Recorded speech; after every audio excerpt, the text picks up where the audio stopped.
উত্তর কোরিয়া তাদের পারমাণবিক শক্তিতে পরিমাণগত ও গুণগত উভয় দিক থেকেই আরও শক্তিশালী করার সিদ্ধান্ত নিয়েছে। একই সঙ্গে দেশটির সামরিক বাহিনীকে আধুনিকায়নের নির্দেশ দিয়েছেন নেতা কিম জং উন।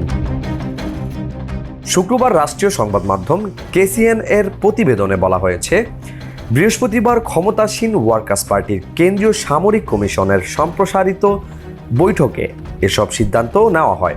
বৈঠকে কিম জং উন বলেন, শক্তিশালী সামরিক বাহিনী গড়ে তোলাই উত্তর কোরিয়ার নিরাপত্তা এবং প্রকৃত শান্তি নিশ্চিত করার একমাত্র উপায়।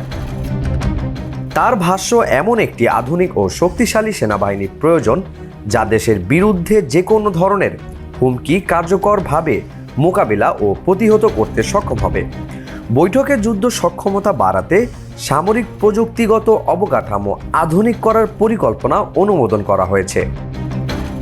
পাশাপাশি পারমাণবিক শক্তি সম্প্রসারণ এবং সামরিক ঘাঁটিগুলোকে আরও মানসম্মত, বিশেষায়িত ও আধুনিক করে তোলার সিদ্ধান্ত নেওয়া হয়েছে।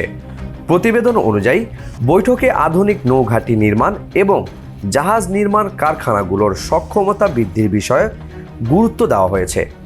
কেসিএনের ভাষ্য, এসব উদ্যোগ উত্তর কোরিয়ার নৌবাহিনীর মর্যাদা ও কৌশলগত ভূমিকার উল্লেখযোগ্য পরিবর্তনের প্রতিফলন। ইউএফটি ফার্স্টের সাথে ট্রেড করুন যে কোনো জায়গা থেকে। ক্যাম্পাসে ক্লাসের ফাঁকে, ঢাকার জ্যামে বসে কিংবা ঘরে বসে ট্রেডিং এখন হাতের মুঠোয়। তাই ট্রেড করুন যখন খুশি, যেখানে খুশি।